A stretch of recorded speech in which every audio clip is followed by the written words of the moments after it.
Alright, here we are in our wicked small room. Wicked small. It's actually pretty decently sized. I mean, I like it. The bathroom may be a little small, but it's not terrible, and it's like newer. Nicely done. Hello. Oh, 5-hour flight. But yeah, it's actually pretty cute. This is like definitely great for like one person for sure. But you know, 2 people who like each other, this could work. So I feel like this is what a New York studio apartment could look like, minus like a kitchen. Yeah, okay.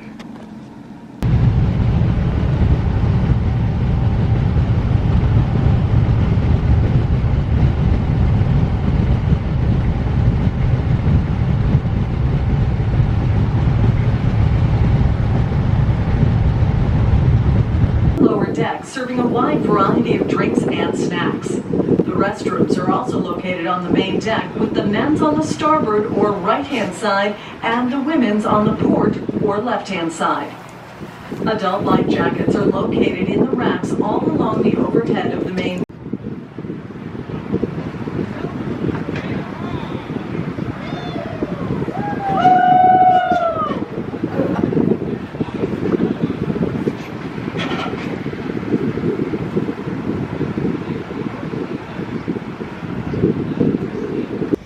Here we are in Martha's Vineyard, which we learned is not really an island that has any vineyard at all. They don't even have one. Nope. So they don't even make wine here. But they said they make beer. Yep. But it's really beautiful.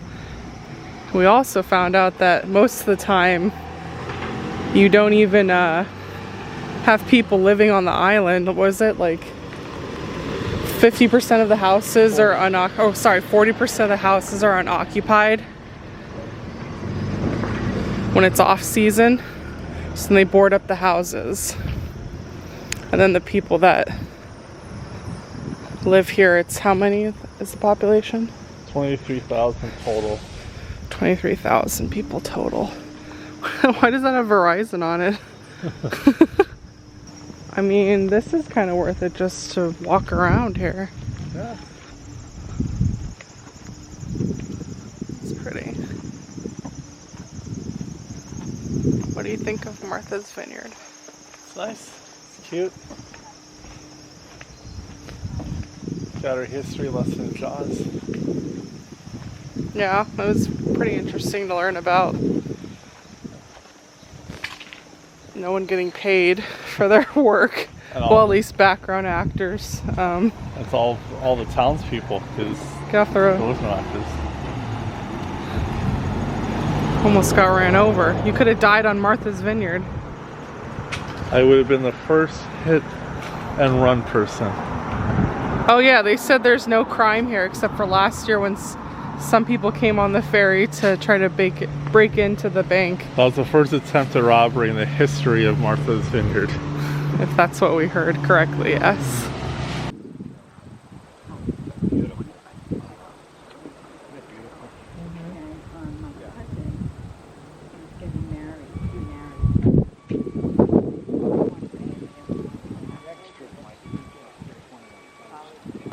All right, talk to me about the tour. Tell me what you thought about it.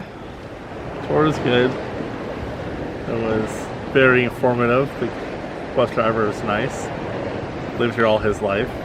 So it's interesting stories from an insider's perspective. He got to meet Bill Clinton. Had all the photos to prove it. So that was cool.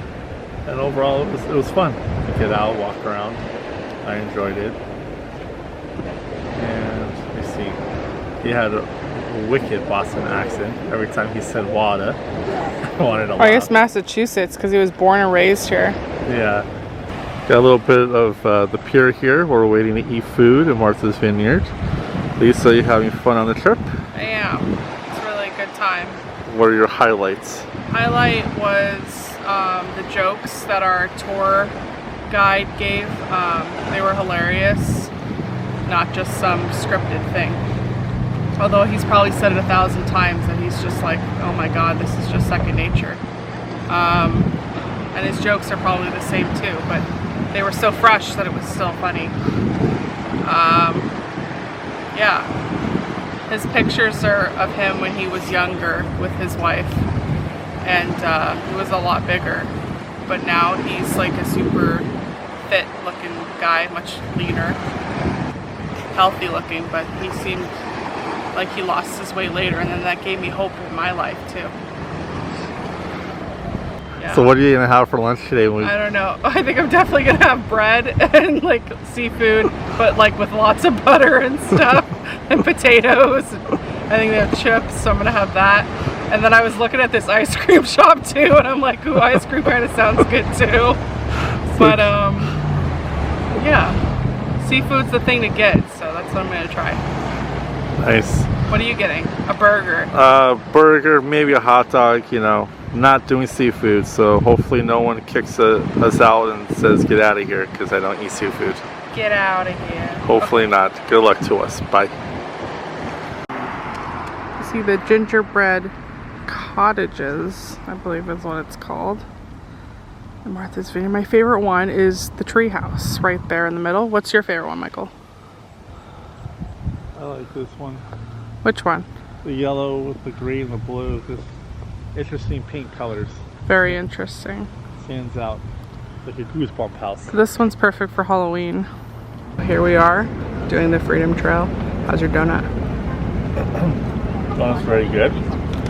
I have the pumpkin one. Chocolate, Dunkin'. We got our coffees.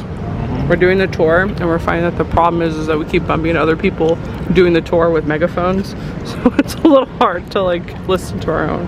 But I think we're figuring it out. Sponsoring Dunkin', birthplace in Boston. They're like 7-Elevens back home, one on every corner. It's ridiculous. I've only seen like 2 Starbucks, which is like unheard of. Because they got coffee at Dunkin'. You don't go to Starbucks in Boston. I know, I guess not. America runs on Dunkin'. Boston runs on Dunkin'. That's what it is. In my element here.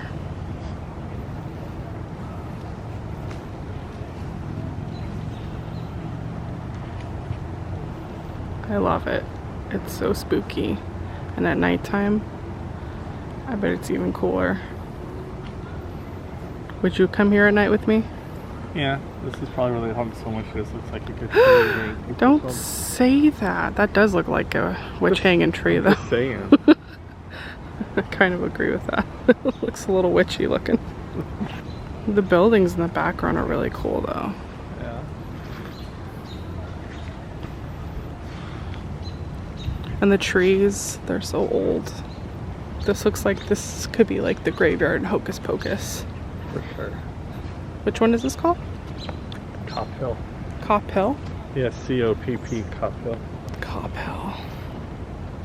It's really pretty here. We're at Bunker Hill. We just finished the Freedom Trail audio tour that took us 5 hours. But we took our time and we like stopped and ate, used restrooms, bought things, gift shops, all that good stuff. And here's the monument that's currently under construction. And then you can actually do an audio tour of Bunker Hill. So, how do you feel? Feel good. Have fun. Not tired.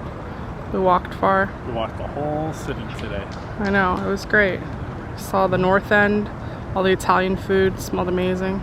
So you have fun? I had fun. It was a good time. I enjoyed the architecture. That's like the #1 benefit. Well, next to the history. The history is very, very, listening to the history while looking at the places is a lot more memorable and a lot more meaningful than reading about it in a book. So I would highly recommend doing that for any historical event or city if it offers it, which I'm sure it does, especially here in Boston. So I think these tours are really interesting. We're going to take 2 more tours tomorrow in Salem. That's going to be more about like the witch trials and all that, and I'm sure some ghost spooky things. And then we also have another tour that we can do about Salem and the witch trials that's here in Boston. I think it's going to correlate with that, but we'll see. But yeah, I really enjoyed it. And I think like the grass, the hills, the architecture, just the scene is just beautiful. It's very different than going to just, the neighborhood park.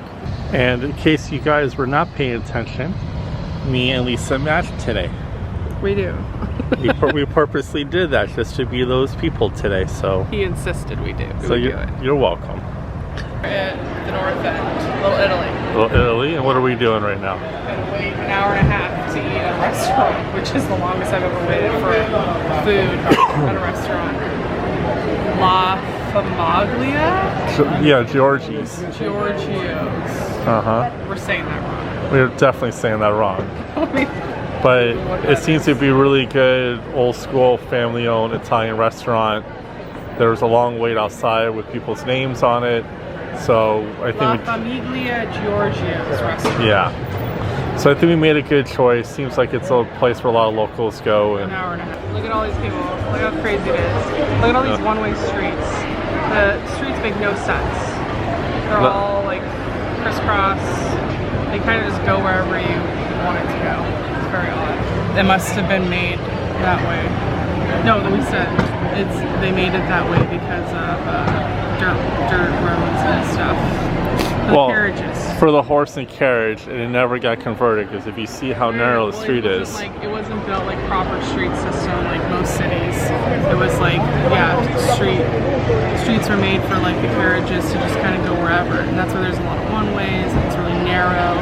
The buildings are so close together. It honestly kind of looks like the Universal lot.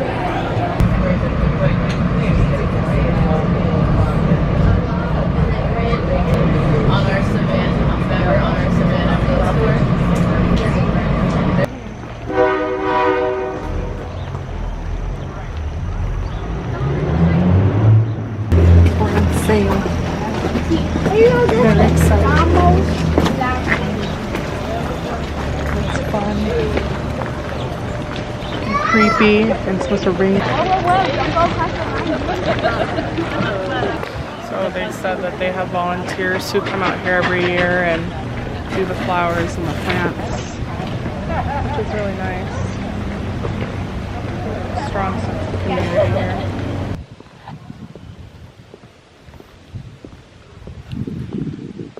So all day today I've been admiring the brick and the stone. It's just beautiful, and it's crazy to be walking on this instead of a sidewalk or dirt or whatever. Here's the yard to the Derby house, which is supposedly the oldest brick house in Salem. Well, at least that's what it says. It's really pretty. So what was your favorite thing you've learned on the tour? I like our tour guide.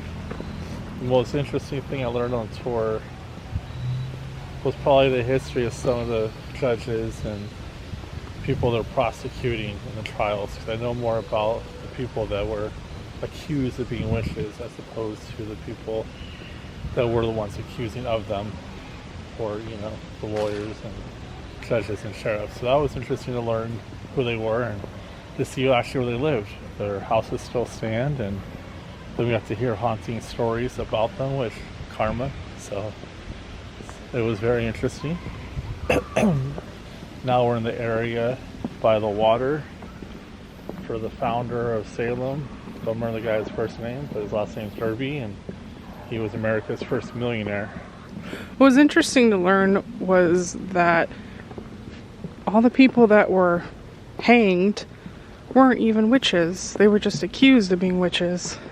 By girls that made up a story, because the main daughter was the daughter of the Reverend, and he would hear travelers come in and tell their tales of what they see in the other world, and it's the Dairy House to make up stories and start this whole crazy thing.